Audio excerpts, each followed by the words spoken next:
Et je vous ai entendu, Madame l'ambassadrice, mais quel culot de venir ici et de défendre ce que votre armée coloniale est en train de faire au peuple palestinien et au peuple libanais.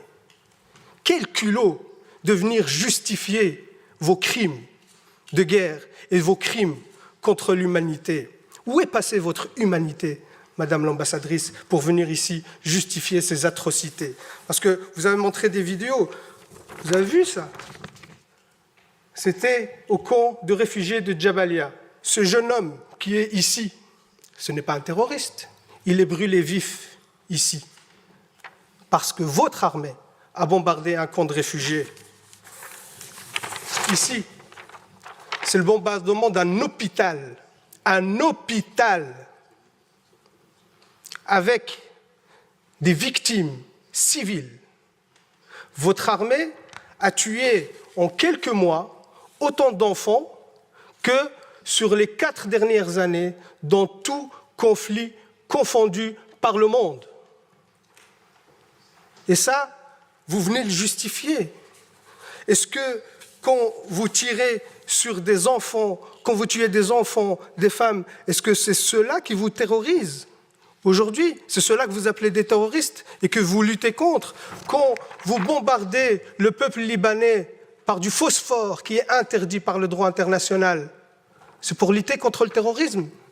Quand vos soldats, qu'on considère, que vous dites que c'est l'armée la plus morale du monde, quand vos soldats exhibent les vêtements des femmes assassinées et qui font des vidéos de divertissement sur TikTok, quand ces mêmes soldats posent avec leur butin de guerre fièrement et qu'ils sont fiers de tuer des enfants et des femmes, et c'est eux qui le disent, hein, dans des vidéos TikTok, dans des comptes Twitter, ça c'est votre armée la plus morale. Et oui, monsieur de Macht, moi je ne me rabaisserai pas à vos insultes sur l'éducation, ainsi de suite, je vous laisse ces bassesses pour vous. Mais par contre, oui, moi je prends parti dans ce conflit, je prends parti pour les opprimés, je prends parti pour le peuple palestinien. Et ça vous a tellement agacé que je brandis le drapeau palestinien dans cette commission, je vais le refaire, monsieur de Macht. Ce peuple a le droit d'exister, a le droit à sa liberté.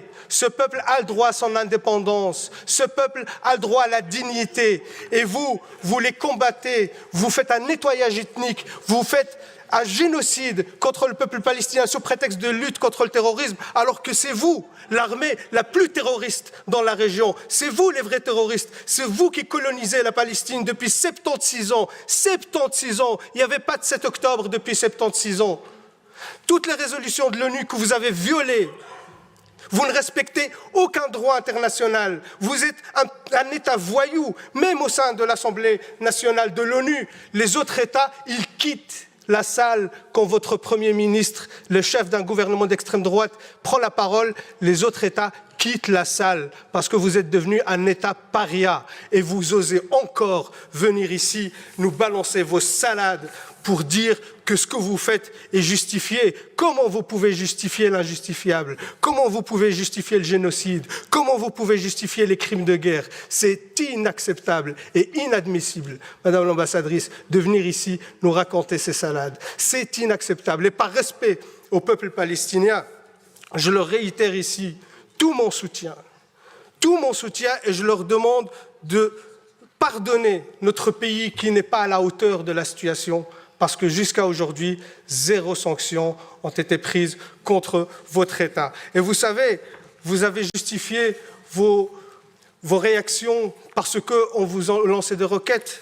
Une autre étude sur les attaques en jaune, les attaques libanaises, en mauve, les attaques israéliennes. Qui est le terroriste de la région? Vous êtes l'État terroriste et vous avez des comptes à rendre. Et c'est une honte aujourd'hui que vous restez encore impuni, qu'il n'y a aucune sanction contre vous.